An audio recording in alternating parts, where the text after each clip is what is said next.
Welcome to Pensar Basketball Live. Grab your morning coffee. Let's get to it. Are you like me? Were you up all night thinking about what the hell the Raptors are doing? It was a very impressive effort in preseason yesterday. And I understand that sometimes it can be a little counterintuitive to compare things that don't seemingly seem all that relatable. For instance, when we think of the Golden State Warriors and we think of the Toronto Raptors, the current iteration of the Toronto Raptors do not inspire a lot of confidence. They do not inspire people to think, oh, yeah, I know exactly what this team is doing. But if you have been paying attention to the offense that Darko Rajakovic has installed in Toronto over the last year, you'll notice that some of the shot quality metrics are absolute insanity. And when you think about the Golden State Warriors, I think a lot of people think about the Splash Brothers. That's the marketing of the Golden State Warriors. But I'll tell you right now, anyone who understands basketball knows that the Warriors championships were driven largely, primarily, again, my opinion, by one player, Draymond Green. That dude changed everything for the Golden State Warriors, right? His gravity as a screener, his ability to push and transition, his ability to play make as a center, his ability to switch defensively, his ability to make decisions, snap decisions in the middle of the court creates openings everywhere. And the Golden State Warriors are a very interesting team because, like a lot of other teams, they have perfected a system that has swapped out parts many times, right? Tariq saying, "Where's your coffee, Rob?" It's right here, bro. Right here. OCD, obsessive chess disorder. Probably need to create a different mug for this, but let's get to this. The Golden State Warriors, the original version, did not include Kevin Durant. The second version accommodated Kevin Durant. The third version accommodated. So basically, you've swapped out three parts. You swapped out Harrison Barnes for Kevin Durant for Andrew Wiggins. Fundamentally, those are very different players. They're very different players. If you want to think this on the 2D plane, those are very different players. So clearly, it's Steph. It's got to be Steph, right? It's got to be Steph and Clay. Steph and Clay, beyond the marketing, beyond the greatness, beyond the efficiency, beyond the proficiency, beyond the scoring, beyond the 3-point records, are just pieces. That's what they are. They are pieces. They create openings. When you think of offense, very often what you need to think about, most importantly, is what does the defense do when the offense does what it does, right? When you invert a pick and roll, when you consider what happens to the middle of the floor when you run that Warriors death lineup with an Andre Iguodala and a Draymond Green basically playing the 5-4, what you do is you shift the defense up the floor. You put them into very uncomfortable positions. You very often, when you use Steph Curry as a guard screener, what you are doing is you are now inverting not only your own pick and roll with Draymond and Steph, with Draymond as the ball handler, Steph as a screener, or Clay as a screener. What you're also doing is you're also inverting the coverage. Everything you do offensively has a defensive reaction. If you can make the reactions somewhat sporadic and things that people are not comfortable doing, well, then you're going to put the defense into uncomfortable spots, and people who are uncomfortable often make errors. So consider what we consider a stretch big, right? And let's just break this down to the absolute, right? Absolute bare minimum, crass, simple example. A stretch big like Miles Turner. What does that do? It breaks habits, right? If you're a big who's played in college basketball in high school, you're taught to first get down and protect the paint. That's the most efficient place on the court. So a stretch big at the most crude, like basic level, is going to make you break a habit. It's also going to put you in a position where you're not necessarily comfortable defending that position. Why would you try to dump the bat? If you catch a mouse in the house, if you run in transition, what does that really do? It forces cross matches, right? So when you push the pace like the Phoenix Suns or currently the Indiana Pacers, what are you doing?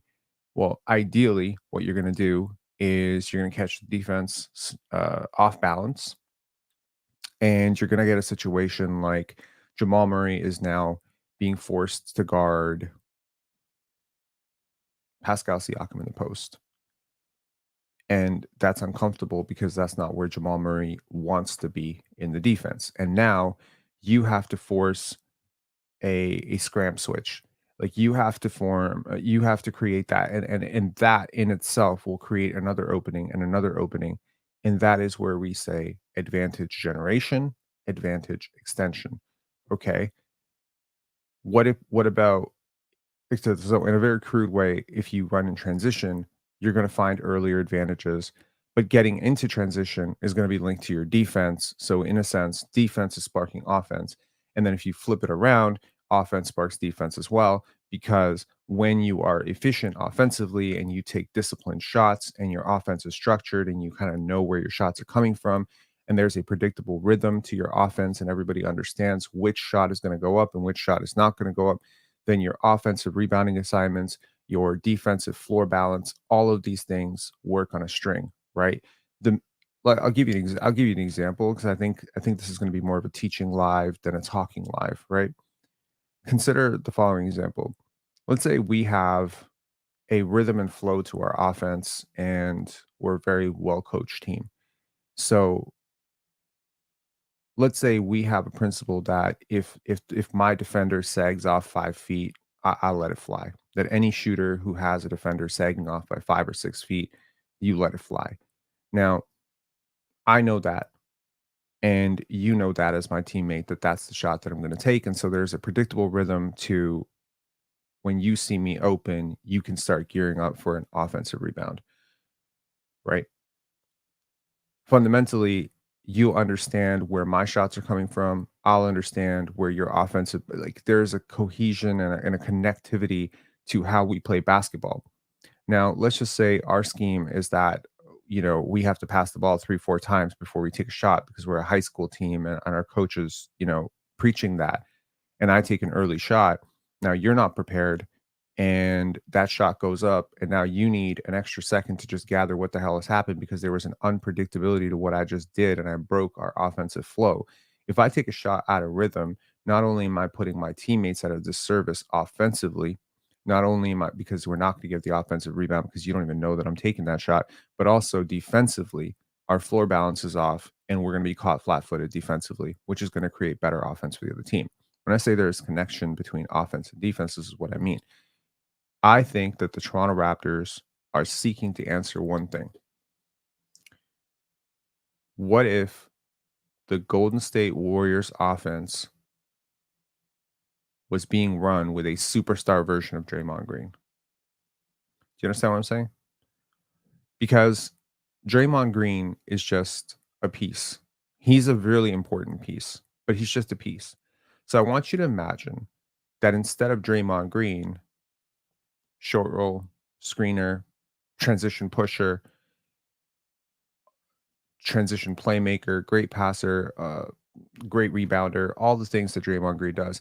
I want you to imagine that instead of Draymond Green, they had LeBron James. Would everything still work? Literally everything would still work. It would just get better. I'm not saying necessarily that Draymond Green doesn't do anything better than LeBron James, but 95% of what Draymond Green does, LeBron does better. And it adds a new wrinkle. The triangle offense has worked with Michael Jordan and Scottie Pippen, and it's worked with Bill Cartwright, it's worked with Luke Longley. You swap out pieces all the time. The same system and the same offensive playbook that effectively worked for Michael Jordan and Scottie Pippen ended up working for Shaq and Kobe, ended up working for Kobe and Pau Gasol. What was clear is that what you needed was a great playmaker in the high post. What you needed was quick decision makers. What you needed was players who could play within that offense. If you want to look, it's not like what Golden State is doing is still so revolutionary. There's so many teams that are attempting to recreate some element of what they did. You consider what the Kings are doing right now. You can see some some elements that are similar between what Draymond and actually, you consider what Draymond, Steph, and Clay do. Consider what Malik, De'Aaron Fox, and Domantas Sabonis do, right? When you create a playmaking center, you're doing a lot of the same stuff that a Miles Turner's doing. So what I was saying earlier was imagine the most crude example, which is a stretch big. Well, the stretch big, all he does is he forces a typical rim running defensive center to break habit and not do their instinctual thing, which is run to the paint. And a lot of centers have discussed that this is such a weird change when you have to play this stretch big that you often just forget. And on instinct, you run back to the paint to protect the paint. Okay. So what happens when you have to guard a Miles Turner? Very often Miles Turner is going to be wide open, right? That's gonna be an immediate like it's a cheat code, right? When you have a stretch big, that's a cheat code. But that's not the only way to put a defensive center, a typical defensive center off balance. There's a lot of ways there's a lot of ways you can do that. And one of the ways that you can do that is the way the Raptors are going to do that with Kelly Olynyk and Jakob Poeltl playmaking from the center spot. Because what happens when your center becomes a bit of a ball handler is now the opposing center has to get lifted up the court and fundamentally gets pulled away from the one place on the court where they want to be, which is protecting the paint. So I want you to imagine a situation where the Raptors have Kelly Olynyk bringing the ball up the court. Now Kelly can shoot. Unlike Jakob Poeltl, Kelly can shoot. So now you have Kelly Olynyk playmaking from 23, 24 feet, and he's going to call for a screen from RJ Barrett. Now, his man and RJ Barrett's man are going to come, but they're going to be flipped from their usual because typically the way this is supposed to work is RJ Barrett is supposed to initiate and Kelly Olynyk is supposed to be the screener. And now you're flipping it and they can both shoot. So now you have basically pulled that center into the pick and roll. And now what you're going to have is Grady cutting back door. What Grady cutting back door is going to do is going to put pressure on his man. And now you're going to have Emmanuel quickly lift and Scotty Barnes flare out to the corner. And you have created space. And you didn't need Steph Curry. And you did not need Kevin Durant to do it. What you needed was balance and imbalance. Balance offensively, imbalance defensively. Consider what the Raptors can do with potentially running Scotty at the five. Now, I've been very, very resistant against this idea of Scotty being a big, but it does introduce some very interesting things for your offense. I want you to imagine a lineup like Scotty Barnes, Grady Dick, Jacoby Walter, just going forward. Just imagine an elite small ball lineup because I do think Jacoby Walter is going to be a really, really big part of what the Raptors are doing. I want you to imagine a lineup of Emmanuel Quickly, RJ Barrett, Scotty Barnes, Jacoby Walter, and Grady Dick. Okay. Think about that team for 10 seconds. Every single player can shoot the piss out of the basketball, to borrow a term from Samson folks, shooting the piss out of the basketball. I think Grady and Jacoby and Emmanuel Quickly are elite movement shooters, or at least they all project to be elite movement shooters. I think RJ Barrett is a very competent three-point shooter who has evolved tremendously. And I think Scotty Barnes is going to be fundamentally like a 35 to 36% three-point shooter for the rest of his career. If Scotty's the worst three-point shooter in your lineup, you're a really good three-point shooting team. Now you should imagine all the things that you can do. Every single one of those players can initiate a ball screen. Every single one of those players can initiate a pick and roll. And also, every single one of those players has, at least in theory, the talent to set the screen. So you can basically go now, they're all good cutters. Jacoby's a pretty good cutter. Grady's a good cutter. RJ's a good cutter. Scotty's a good cutter. Emmanuel Quickly, TBD, but we'll figure that out. Now, you can run it from anywhere. Now, if you can develop the playmaking talents, right, of all those players as well, because Grady's a good decision maker, good playmaker. Scotty's a great playmaker. Emmanuel Quickly and RJ Barrett are getting there. And Jacoby Walter, TBD. Again, a TBD. There is some sort of madness to how well a lineup like that could work. Country Kong saying Scotty at the 5 and Grady at the 4. Sure. How are you supposed to stop this offensively? Forget just think about how wide you can spread this. Think about how much think about the gaps between the defenders. Think about how much spacing you can create in the middle of the floor. You might fundamentally think, "Wow, that team is gonna be really, really bad defensively." Okay, again, link between offense and defense. Where is Nikola Vucevic? Let's just say you're playing the Chicago Bulls. Where's Nikola Vucevic? Who is he guarding in this entire scenario? Whoever the hell he's guarding is gonna score. Like there's no way that a Nikola Vucevic or a Yusuf Nurkic or a Nikola Jokic, not to just pick on all the Balkan big men. There's no chance that an Ivica Zubats. Wow, I just picked on another Balkan big man. I promise, I'm not doing this on purpose. Andre Drummond. Where's Andre Drummond? If Andre Drummond is on the court against this lineup, he cannot play against this lineup. You're spreading it out too much. Now, okay, fine. Maybe you don't want Jacoby Walter on the court. Maybe you put Kelly Olynyk in that spot and get a little bit more traditional with Scotty doing a little bit more rim protecting. Okay. Are you a bad rebounding team right now? I don't think so. I think the fact that Grady and Scotty from the wing position can actually rebound so competently, I don't think you're all that undersized in terms of rebounding. Can you do enough of that? Your playmaking is so exceptionally high right now. Scotty is a great screener. I think RJ Barrett is going to become a much better screener. So you're teaching, you are fundamentally doing so many of the things that made Golden State so good. And again, when people think Golden State, they think Splash Brothers, they think Steph and Clay. But how often do you think about jumbo playmakers like Andre Iguodala and Shaun Livingston?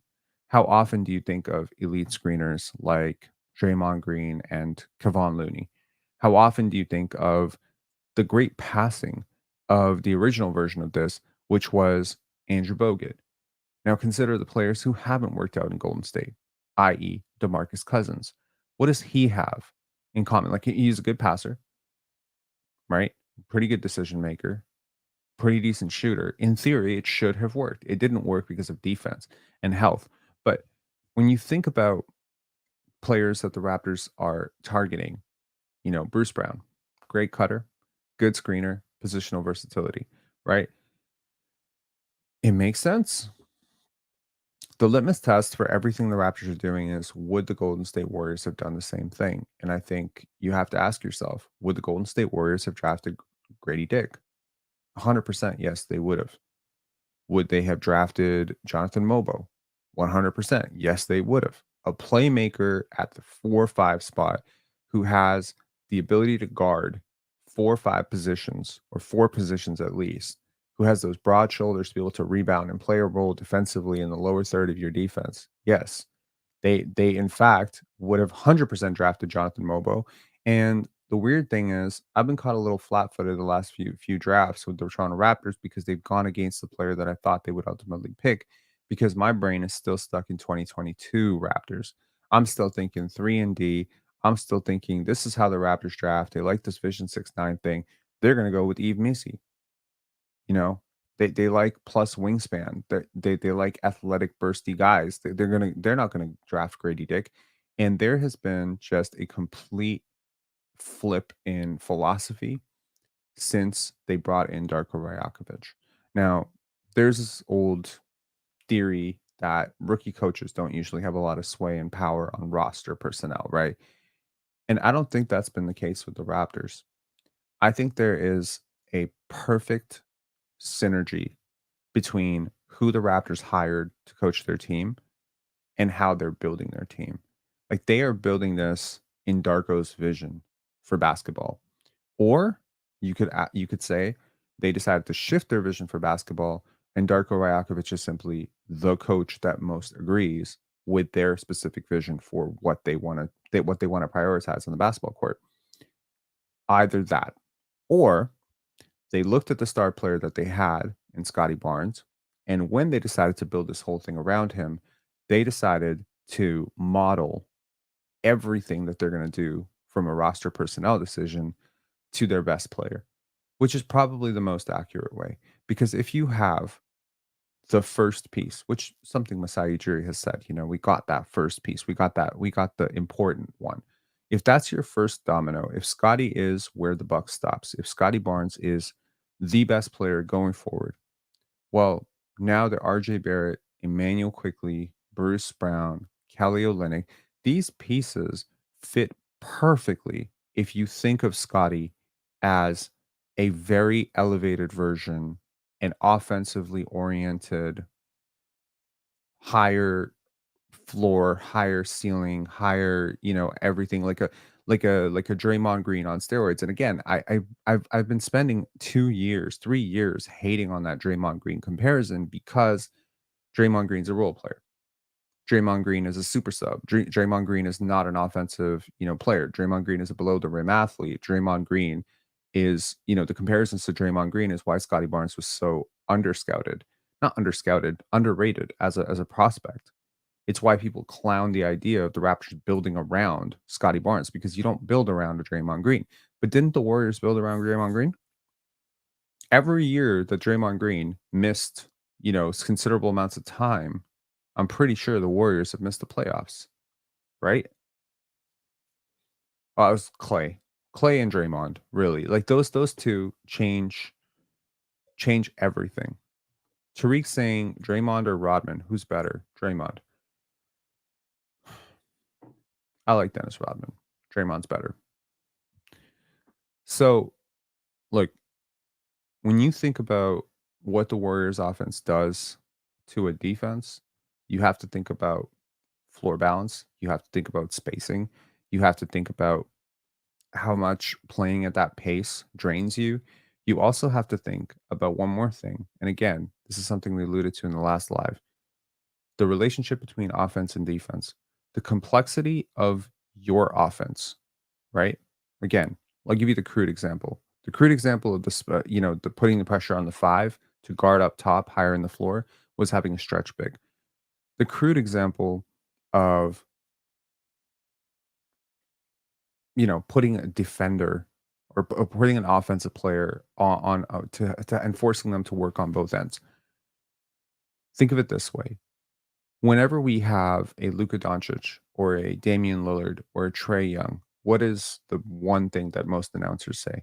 You got to make them work on defense. You got to make them work. Well, the other team is actually going to do everything in their power to make sure that that player doesn't work. They're going to try to arrest them in the corner, right? They're going to try to hide them on a stationary shooter. So when you have a PJ Tucker, again, PJ Tucker provides space as a standstill shooter in the corner.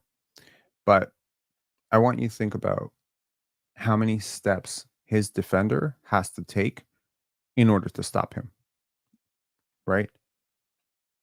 The crudest way to look at this is his defender can be 5 feet away from him. And if he catches the basketball, his defender has to move 3 feet up. He can't really drive.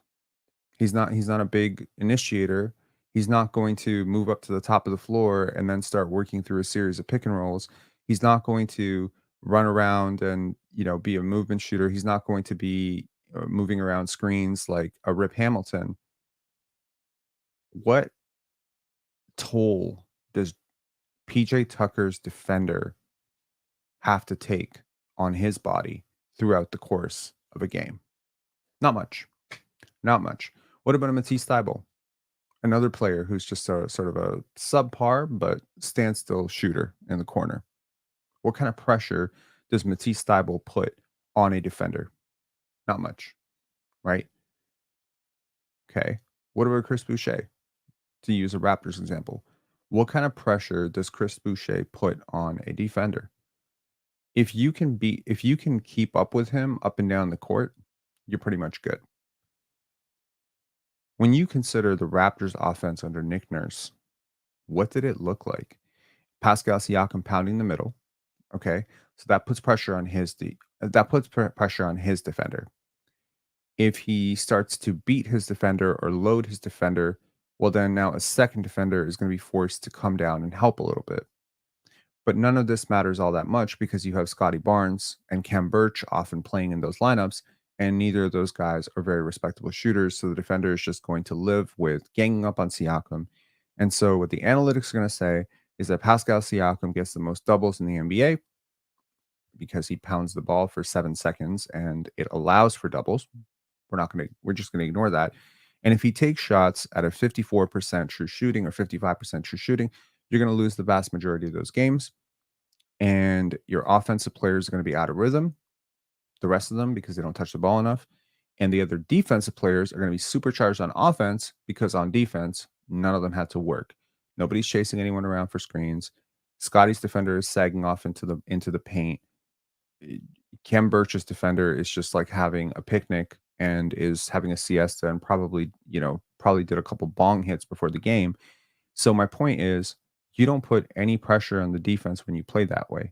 When you pound the middle, when you run spread pick and roll with your 1-5, you're putting a defense into a very comfortable place where they like to be. When you have a non-spacing big who cannot really play make out of those positions, like a traditional Clint Capella type, what you're doing is you are basically having a defensive five man do exactly what they're trained to do, which is come up to the level of the screen, and at best, what's going to happen here is they're going to be forced to switch on a ball handler. That's like you've only involved two defenders in that, though, right? So it's you're really stressing two defenders, but those other three defenders haven't really had anything done to exert any force on them. And so your offense is still largely predictable. It's one of these two players. And when you look at like from the sense of, moving targets, and when you consider pressure on defense and forcing mistakes, etc., well, it's when you do the two things or the three things that you're going to force the mistake. It's when that action, where let's say Emmanuel quickly calls for a screen from Jakob Pertl and there's a switch. Okay, so now Emmanuel quickly has the Nikola Vucevic on him, and now Jakob Pertl has Lonzo Ball on him. Well, these are much, much better matchups. So now, if Emmanuel quickly has an advantage, right? What he would do if he was playing for Nick Nurse's 2022 Raptors is one of two things. Either he would fan out, like he would try to pull Vucevic away from the basket and then try to isolate him one on one, or he would try to get far enough away from Lonzo Ball's guy, which, now in this case would be Jakob Pertl, and then try to dump it down to Jakob Pertl in the post so that he could score. But of course, in this case, it would be Fred VanVleet. So what Fred VanVleet's going to do in that situation is he's just going to try to back Vucevic up to about 32 feet, dance with him a little bit, and take a shot. You know what happened in this play? Fred VanVleet got a decent shot. And maybe he's going to hit that shot, and and you're going to call him great, and you're going to call him an all-star, and maybe he's not going to make that shot, and you're going to call him a chucker, and you're going to make a live about it. But what's not going to happen is those other three defenders are not going to be involved in this. They're going to have fresh legs on offense all night. We would often wonder why the shooting luck of the other team was so extremely good against the Raptors, and it's one thing that I don't think people understand, or enough people understand, is that relationship between offense and defense. The complexity of your offense will complexity and proficiency and efficiency of your offense is going to stress the defense. The stress of defense creates tired legs on offense. And so there's like these multiple layers on which offense and defense are related. And what the Raptors are doing, putting these types of dynamic playmakers in the lower third of your offense. Having big playmakers, having cutters, having guys who can screen. What you're doing is you're going to put constant pressure on the opposing defense to chase guys around. A guy like Grady Dick could come off 4 screens in a single possession and never get the basketball. But one thing is clear: if he gets open at any point, that pass is going out to him and he's going to hit that three. So now you have a lot of stress as his defender. Oh shit, this is going to be a long night. Now, if you're spending all that energy chasing this guy around on screens, or chasing him or monitoring Jacoby Walter coming off 2 screens or having to switch. A lot of things can happen for you here. Number one, the player who's having to guard him is going to have a really long night defensively. He's going to be really worried defensively. He's going to have a lot of stress defensively in transition. He's got to find him. He's got to locate him. And that location, that paranoia, that constant stress on him is going to create wider gaps for Scotty and RJ to attack, right? Again, it seems absurd to try and compare a team that has Steph Curry, Klay Thompson, guys like this to this team. But you have to just rethink the Golden State Warriors and just say, okay, well, let's just say they didn't have Steph, right? I want you to imagine the Golden State Warriors offense, so the same playbook, but instead of Steph Curry, you had it's a great shooter that isn't Steph Curry. Can y'all think of it? Jamal Murray. Okay, maybe Jamal Murray, something like that, right? Now, Jamal Murray is nowhere near the level of shooter that Steph Curry is, but he's a really good shooter. You have to find him. Okay, but instead of Draymond Green, you had LeBron James. So just swap those two pieces out. So we swapped the superstar for a superstar. We swapped the secondary star for a secondary star. But instead of Steph Curry and Draymond Green, now you have LeBron James and Jamal Murray. Does it still work? Does it still work? Yeah, 95% of it all still works. It's just what your finishers are going to change. So instead of Steph Curry taking 30 shots or 18, 26 shots, now the Draymond in this case, which is LeBron, is going to take the 26 shots. But what the offense does not change. What does change is that in the Warriors case, everything they can do spreads you out to about 33 feet. Whereas what the Raptors can do right now spreads you out to about 27 feet. Now, what happens when an Emmanuel Quickly and a Grady Dick start hitting from 30 feet? Because that's coming. I promise you that is coming. Like the deep three point shooting, the way Darko Rajakovic thinks, like you're gonna see Emmanuel Quickly and Grady Dick starting to hit from like extended range. Okay, now what? Now you have the floor extended up. Like again, we talked about it earlier in the offseason in one of our lives. I'm positive, but the game has gone as far like horizontally across the court as we can. Corner shooters, like there's a limited real estate. There's no real estate to how far you can extend vertically, right? One day you're gonna have players shooting from like 38 feet regularly. It's gonna become a regular occurrence. And at that point, you're going to have 5 defenders trying to navigate all of that extra space. And it's just going to create driving angle, wide angles. There's no help. Look, the one thing is true in the NBA. Nobody can guard anybody one on one. There are very rare cases where someone can even guard their guy one on one. Drew Holiday, Lou Dort, uh, Alex Caruso, Jalen Suggs. Like I can think of 10 guys in the league who can really guard elite guys competently one on one. And even then, it is still a losing it's still a losing equation. Offense is too good, defense is too limited. There's no chance. So if I can get the widest angles possible for Scotty Barnes, I will negate some of his lack of burst, his lack of generational explosion or whatever. Sky Barnes is not an athlete like Anthony Edwards is an athlete in terms of quick first step, twitch, whatever. But if you give Scotty Barnes one on one against Alex Caruso, he's scoring every time. And I just mentioned like one of the best defenders in the league.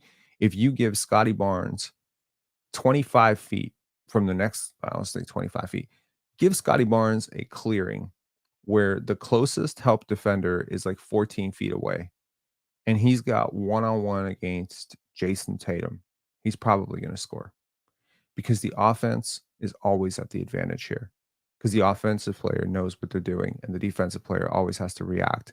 So, what is going to, of course, change is when the help defense can dictate where the offensive player can or can't go. Or you got to drive away from help. Now that's going to steer the defender. It's going to make him a lot more predictable. And then now the offensive player is again, what happened with RJ Barrett yesterday during the game is you're playing in a shoebox, right? If I don't have to worry about the Davion Mitchells and the Jonathan Mobos, well, then what Grady Dick and RJ Barrett had to do last night becomes far harder. I don't have to worry about Jakob Poeltl shooting. Now, a lot has been made of Jakob Poeltl's fit in all of this. Well, look, it's not like the Golden State Warriors don't play a great spaced offense with a non-shooter. They've done it multiple times. Draymond Green is not a great shooter. He's a guy who's willing to shoot, and he has shot competently through stretches. He's not a great shooter. Andrew Bogut wasn't a great shooter. Kevon Looney's a non-shooter. They've played non-shooters in that lineup before and been perfectly fine. The point here is the non-shooter has to be active. They have to be a good screener. They have to be a good finisher, right? Kevon Looney has elite finishing. Jakob Poeltl's an elite finisher, right? So, see here. Anyway, I wanted to rethink some of the decisions that the Raptors have made and wanted to really re-examine how to build a team properly around Scotty Barnes. I've been really married to this idea of Scotty as a point guard, right? Scotty Barnes is the point guard, and then you build Showtime around him, right? You get your traditional big, which was why I was so happy, pushing for the Raptors to tank for Victor Wembanyama, because I was like, my simple brain was like, Scotty, Wemby, Magic, Kareem, like that's how I could think about it, right? But that's not necessarily the way to think about it. Who is the point guard in Golden State? Who's the point guard? It's Draymond Green. It you may not see it. You may not see it, but Draymond has been the point guard in that unit for the last 8 years, 9 years. Through all their success, their entire thing changed when he stepped into that lineup. Because prior to him, they had an all-star in that role, playing ahead of him, David Lee. It's not Draymond Green, right? And you think about where the Warriors, Tariq saying Iguodala too.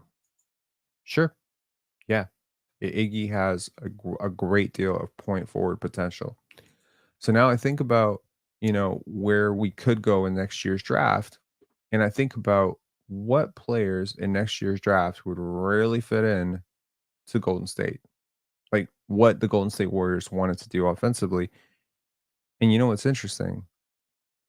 That's the beautiful thing about the Golden State offense is there's almost a role for just about everyone except for a complete non-playmaker and people who don't like to move without the basketball and low IQ players. And a lot of these players at the top of next year's draft are really high IQ players. A lot of them are jumbo playmakers. Could you find your Andre Iguodala in next year's draft? I think that would be great. Can you find your Shaun Livingston in next year's draft? I think that would be fantastic. You look at a Jonathan Mobo in this year's draft, Jamal Shed, Jacoby Walter, even an Over Shea. What are you noticing? Yesterday, Coach Mo and I think it was either Coach Mo and I or Lane and I think it was Lane and I, we went through the entire Raptors roster and I asked yes or no on whether or not that player was an above average passer for their position. And very often we ended up at yes. Well, if you went through the Golden State Warriors, Andre Iguodala, yes. Andrew Bogut, yes. Draymond Green, yes. Okay. When you start combining passing, movement shooting, screen setting, I think when you start to invert the pick and roll, consider what the OKC Thunder do. Now, again, not all teams are going to do it the same way. Not all of them are going to do it with the same personnel, but consider what the OKC Thunder do with the inverted pick and roll. What happens? You got Jalen Williams coming up the court, and you get a Lou Dort, a Cason Wallace, or a Shea Gilgeous-Alexander screen. Then you get Josh Giddey popping up to the dunker spot because he's not a great shooter. You get Chet Holmgren popping up at the wing. And what I'm describing is it seems like a basketball fantasy because none of this makes sense. And now you have your Clint Capella or your traditional big trying to get out to the corner to stop a Chet Holmgren who can easily put it on the floor and drive, or shift up to to the top of the floor and run a pick and roll as the ball handler. What I'm describing is madness. You want to look at every single team that's won a championship, really, over the last 6, 7 years. What do you see in common? Very atypical big men would be my big takeaway from that, right? Very atypical two-way big men. So you take a Nikola Jokic, he can space the court. He's a good playmaker. You take even a Brook Lopez, good defender. He can space the floor. You take your you take your Draymond Green, your Marcus Gasols. What do all of these players have in common? Yeah, they're very different. Anthony Davis, they're all different. Sure, I'll give you that. They're different. But what does every single big who's won a championship over the last 7, 8 years have in common? I think they're all really good screen setters. I think they're all decent passers, if not great passers. Jokic, Draymond, like these are great passers. Gasol, that's a great passer. Even Pau Gasol, his brother before that, great passer. Playmaking and scoring and shooting. Again, too many people look at Miles Turner and say that's the only way you can do it. Miles Turner is not a great passer, nor is Miles Turner a great screener. So the obvious thing is Miles Turner is a spacing big who puts a lot of pressure on the opposing typical big. But I actually think that a great screener who's a great playmaker who can ball handle a little bit can actually put even more pressure. Like, if I'm thinking about it, who's harder to guard? Kelly Olynyk or Miles Turner? Ask yourself that question. Let me know in the chat. Let me know in the comments below if you get this far into this live when you're watching it later. Let me know, who do you think is harder to guard? Just for a typical slow-footed, lumbering traditional big, right? The advantages of pulling a big out of his comfort zone, pulling, putting guards in putting guards at the back of the defense, putting a guard like a John Morant, right? Like, consider, the a great example would be the Memphis Grizzlies. So they're going to run a pretty traditional lineup. They're going to have a big man at the five in Zach Edey.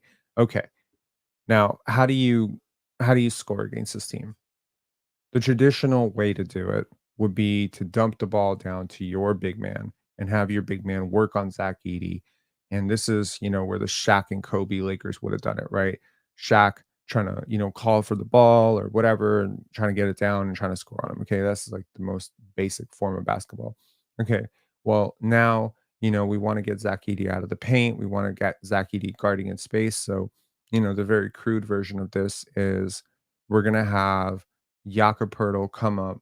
We're gonna have Zach Edey, and we're gonna try to switch Zach Edey onto Emmanuel quickly, and then we're gonna have Emmanuel quickly cook him, put him in space, drive past him, or Zach Edey is gonna be so far back that Emmanuel quickly is just gonna be able to pull, right? This is again the most crude, basic version of basketball, and this is how a 2-year-old would try to design a playbook, right?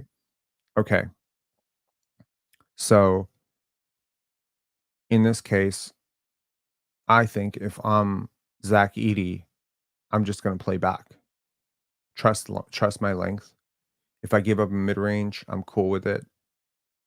I'm gonna try to do my best to stay lower and just extend up, and I'm gonna try to stay home. I'm gonna try to stay home. Now, again, in the best case scenario here, you've involved 2 defenders in this action, and you are going to have 2 defenders who are a little bit stressed out, and at any point, either your Jakob Poeltl is gonna dive to the basket, or he's gonna, Jakob's not a post big, right? He's more like a roll big. So Jakob Poeltl is either gonna find an opening to score, he's gonna find a switch, and in which case John Morant is now, helplessly trying to guard, and then you're gonna have Jaren Jackson Jr. get involved in this, right? Okay. Now, what if you do it where basically Kelly Olynyk is coming up the court, and now Zach Edey has to guard Kelly Olynyk at the top of the key? And if he backs off, he's just going to pull. it's so different when your big is the ball handler. That's what Nikola Jokic does to you. Like, he stresses you out because most bigs are not designed to guard 7-foot ball handlers, right? But when Jakob Poeltl is catching the basketball at 22 feet, you may be able to back off of him, because he can't shoot. That's not gonna stop him from being effective in these scenarios, because what he's gonna do is, because of his screen setting, what he's probably gonna do is he's gonna take 2 dribbles towards Emmanuel Quickley's man. He's gonna screen Emmanuel Quickley's man, practice a dribble handoff, and then he's gonna dive to the rim. Now, of course, this would be a lot more effective if Jakob Poeltl had the option to then spread out to the wing and take a jump shot. But it's not completely null and void because he can't do that. It's just a little less effective. And again, if you do the same thing with Scotty, he can now step out to the corner. I think what the Raptors are doing here is absolutely insane. I think, if you see the grander vision of the types of players they're bringing in, everyone is just such a great decision maker. You get guys like, how many guys on this team could play point guard for you in a spot? Like, spot duty, initiator, creator, load. Like, how many guys can do that? How many guys can you run your offense through? How many guys can be high leveraged as high level decision makers? Could you do a little bit of that with RJ? Sure. Can you do a little bit of that with Grady? Sure. Can you do it with Scotty and Emmanuel quickly? No shit. You could do it with Jakob a little bit. You can play make through him. You can do it through Kelly. You can do it through, last year we had Jonte Porter who had a lot of that ability. So basically, the Raptors are avoiding a certain type of player, and then they are absolutely prioritizing another type of player. With that in mind, I think it makes it a lot clearer as well. If you're a Raptor fan out there wondering, who is my team going to draft? Who do my team want to trade for? Who are their trade targets? I think you can start pretty much cutting out any player who has low basketball IQ. Every single player they've brought in has really decent basketball IQ, with very few exceptions. I think you could say Jalen McDaniels was the exception, right? And it really didn't work out. Look at the players they've let go, right? I don't think most of the players they've let go have really great basketball IQ for the most part. Denver's Bruce Brown was an Iggy type. I wonder if the Raptors had that in mind when they traded for him. Yeah, I'll say one more thing, and this is gonna go right back to NBA 2K, right? The NBA 2K, there's this funny little thing where you'll get to assign players mentors, right? You can say Kelly Olynyk's going to be a mentor to Uber Shamshay in NBA 25, And I don't know if they still have it, but I know in NBA 2K23 they still had that. So if you consider it that way, if you want to prioritize playmaking at the big spot, cutting at the wing spot, movement shooting at the guard spot, if these are the archetypes that you're going for, right? It makes sense the veterans you have. Dylan Shute saying, "What do you think Shamshi's top few development priorities should be this year?" That's a great question, and thanks a lot for your super chat. I think his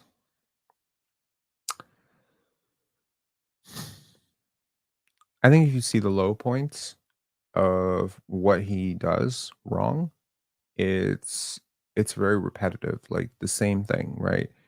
Shamshi has a habit that every single time he comes down the court, he has an automatic default of trying to pop to the wing and demanding the basketball. It's bad teaching. It's something that he's been taught to do, but he doesn't need to do that. It's the offense is not running through him. Nobody's really respecting him. It's not putting any threat. He has to start rethinking the game. But I think part of that is it's not like he doesn't understand basketball. Like, he doesn't know how to play basketball right now. That's what's being very, very crude, and please understand, I love Ulrich Shamshay, so I'm just, like, trying to be real about what I've seen, and this is why I wasn't super high on him as a prospect in the draft, and this is why I am super high on him now. He does not understand basketball very well, and he doesn't have a great understanding of the game, but that doesn't mean that he doesn't read the game while it's happening. Based on his overall understanding of prioritization on the court, I think he's great. Like, You tell Urish, "Hey, like, dive to the basket or find the cutter or I don't know, set a screen and do execute a dribble handoff." Well, he's gonna set the hardest screen. He's gonna give you a great dribble handoff. You know, again, he tracks moving objects really well. I think he's really smart. Again, he just doesn't understand basketball. Like, you could take a really smart athlete who has great visual acuity and a great ability to process and court map and put them onto a soccer pitch. And if they don't understand soccer, they're not gonna be like your intelligence and athleticism is not gonna matter if you just don't fundamentally understand the plays you're running, right? This is gonna be a work in progress, but he's 18 years old.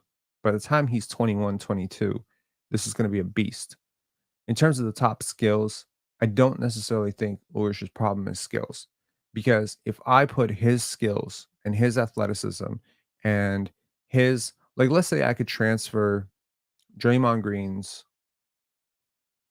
understanding of the game, his ability to, all that experience that Draymond Green has where he knows how to set a screen at the particular angle. He understands, when to do what.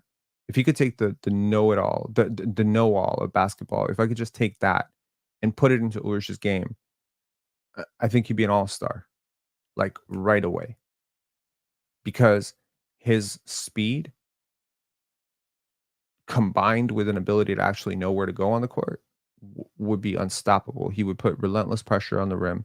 He would be a crazy finisher. He's already like super fast in transition. So really right now we need to simplify his role because he doesn't understand the game at all. If he even understood the game as well as Jonathan Mobo, he'd be a starter for you right now. So this is a long-term bet. It has to be. It has to be. Okay. His highs and lows are so extreme. Like, he cannot play NBA minutes right now for you, and I've been saying this, like, pretty much consistently. He cannot play real NBA minutes right now. The opposing team could hunt him for, like, a 10-0 run in, like, a minute, like, in a minute, and you could really destroy a young player's confidence if you do that. The G League in itself, like, this is a kid who should 100% be in college. Let me make it no this is not me being rude or anything. Y'all know I love Ulrich Shamshay. Like, please don't ever accuse me of hating the guy because I love him, and I'm rooting for him so hard, and I think he's gonna be great. But right now, this is a kid who would be raw, in terms of the understanding of the game, playing for, Houston or Texas or, playing for North Carolina. Like, he would be raw as hell. There is a massive adjustment curve, right? So, in terms of the skill development,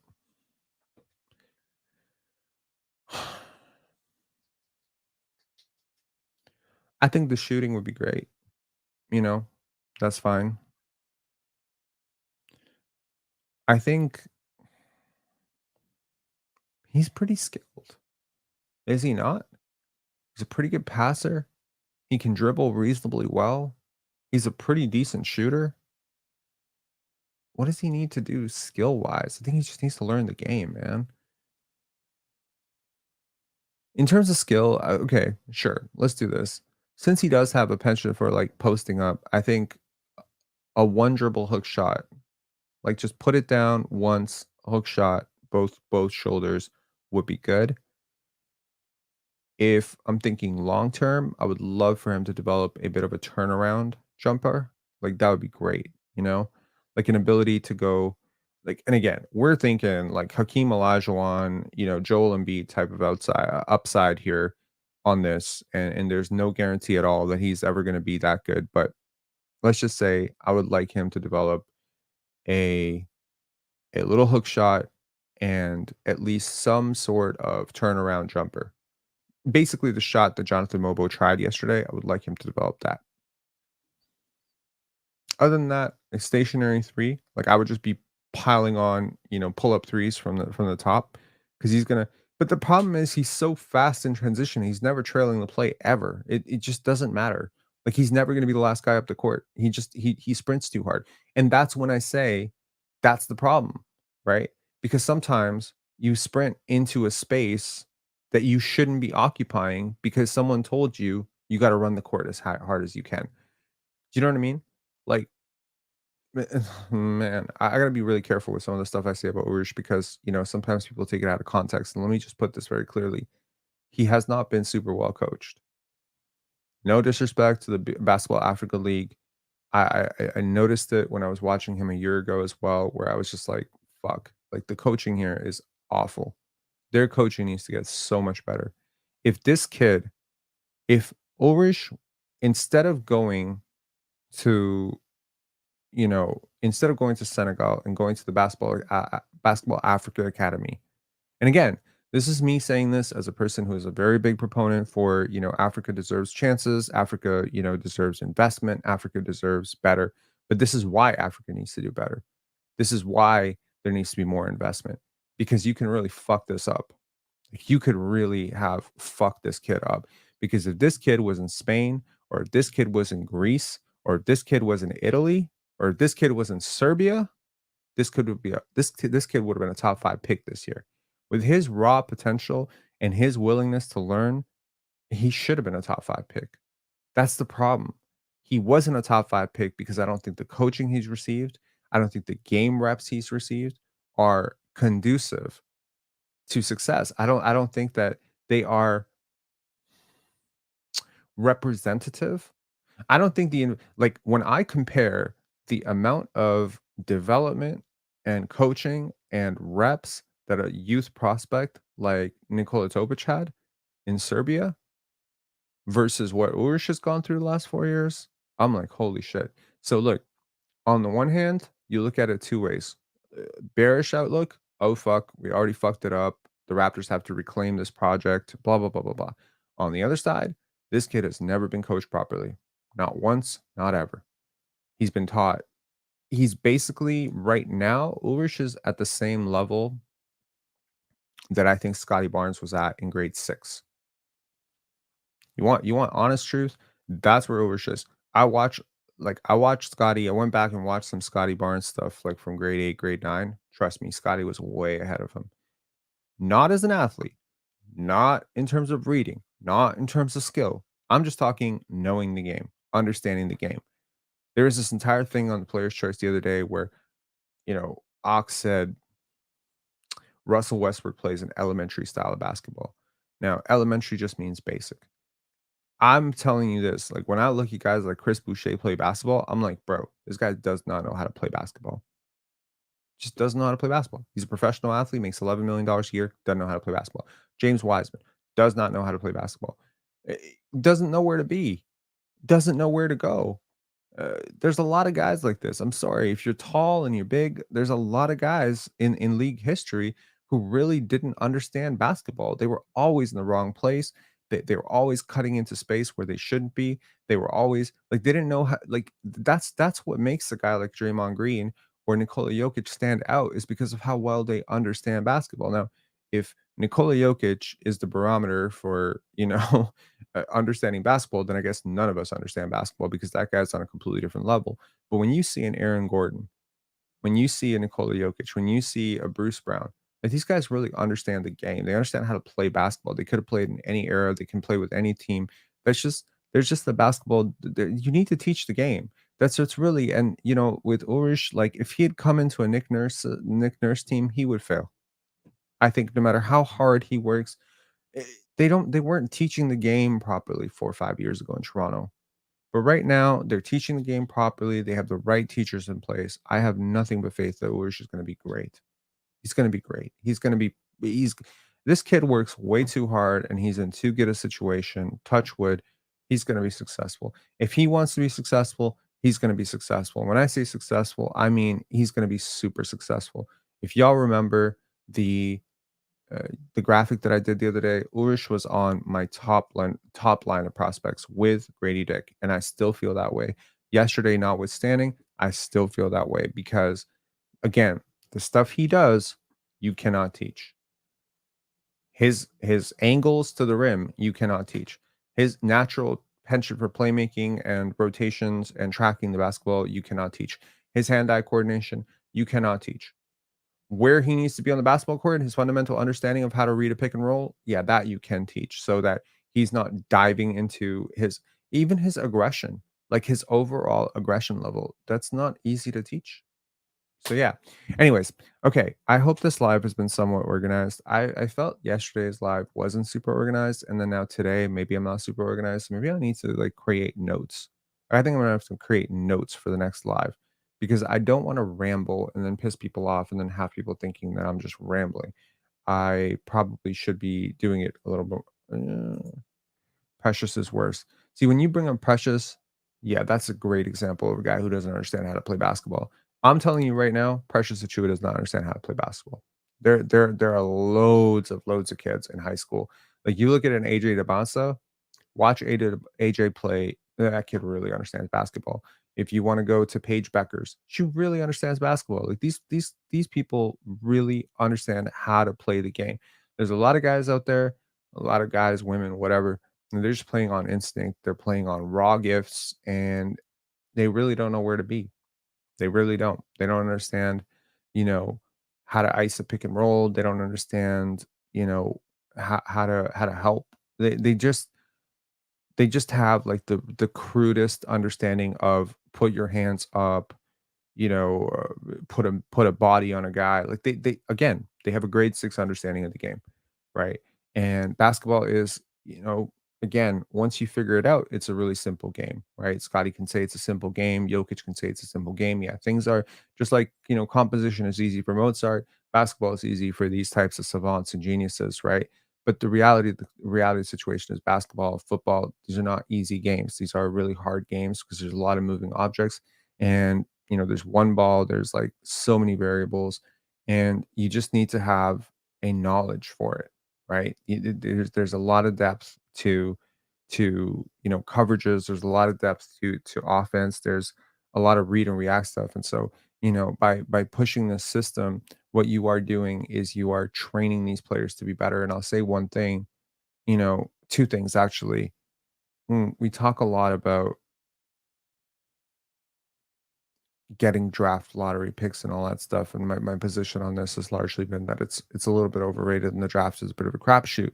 But I will say this: the Raptors have three guys, Pascal Siakam, OG Anunoby, and Fred VanVleet, who went out and got themselves each a $40+ million contract. That's an undrafted guy. That would be like me telling you today that Brennan Carson is a max player in 7 years. You'd be like, what? Right now, a 27th overall pick like Pascal Siakam, that's not that far away from Jonathan Mobo being a 31st overall pick. That's 4 picks apart. What if I told you, 4 years, 5 years from now, that Jonathan Mobo is a max player and he's a two-time All NBA? It's the weirdest shit, right? Development can go very, very far.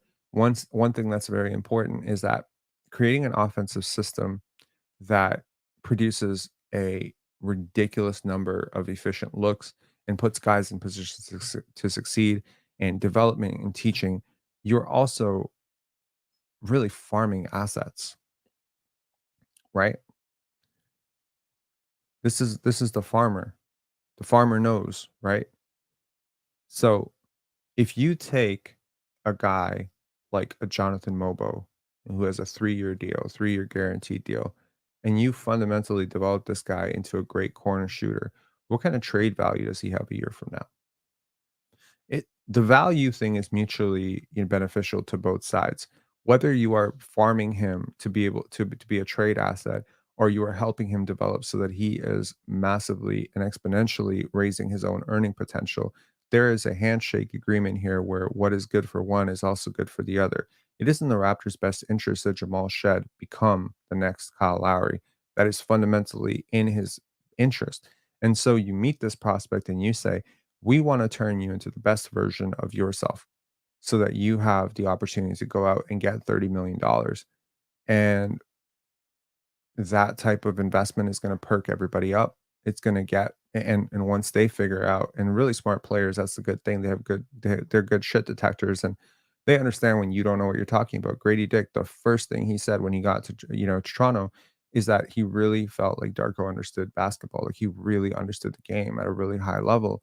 and it takes one to know one, right? You can sense a fraud.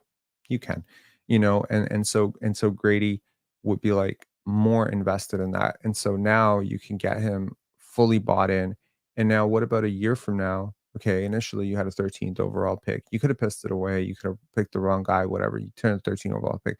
What if you turn a 13th overall pick into the type of player that another team is willing to trade 3 first round picks for? That's what I consider farming assets. That's what I consider, raising the value. You spent a 31st overall pick on Jonathan Mobo and a 57th overall pick on Uri Shamshay. What if 2 years from now, each of them are worth a mid-level exception? Well, the average 57th pick isn't worth a mid-level exception. So now, once again, you have farmed assets.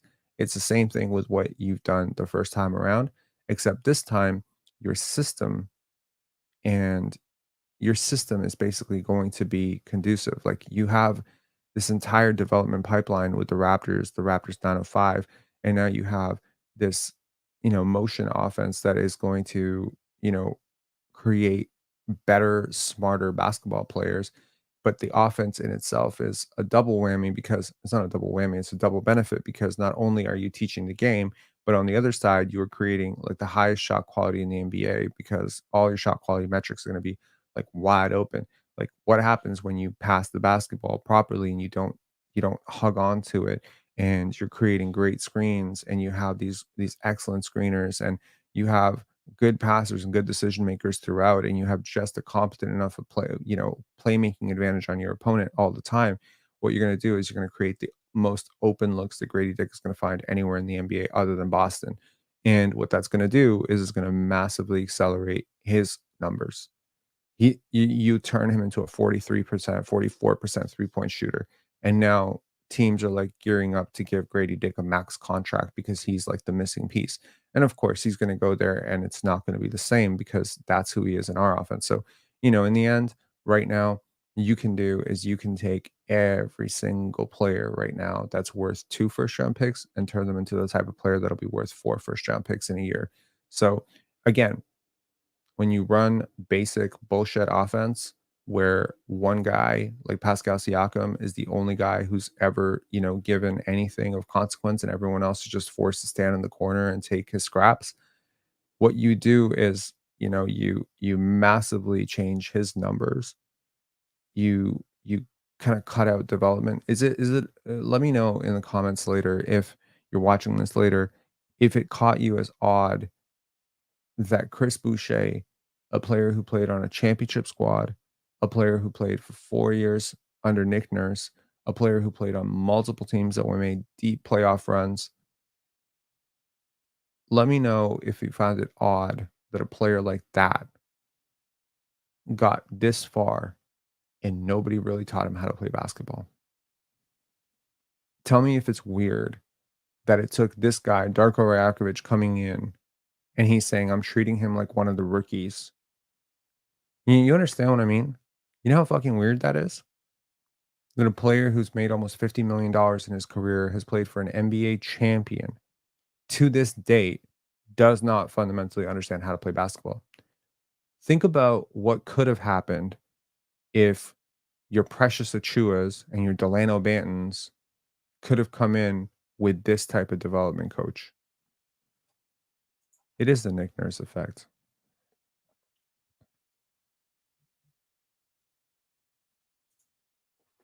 Yeah. Anyway, I think the Raptors are modeling themselves out after Golden State. You can definitely fill in the blanks on who do you think is filling what role. But in the end, again, to rethink Golden State's offense, it's movement shooters, great screeners, big playmakers. It's that simple. Doesn't matter if your big playmaker is a 7 footer like your Andrew Bogut's. It doesn't matter if it's a 6'7" power forward like Draymond Green. Doesn't matter if it's a 6'6" guard like Andre Iguodala. Ultimately, big playmakers generating that advantage, positional versatility, all the key ingredients that were present in the Golden State Warriors 2011, 2012. A lot of those same ingredients are present here. The difference this time, Draymond Green is like 25 point per game scoring superstar. I'll talk to y'all later. I really hope this live went a little bit better than I think it did. I'm a little bit tired. Maybe I need to not do lives when I'm super tired. I hope this was somewhat coherent. Give this video a like if it was. Talk to y'all later. Bye.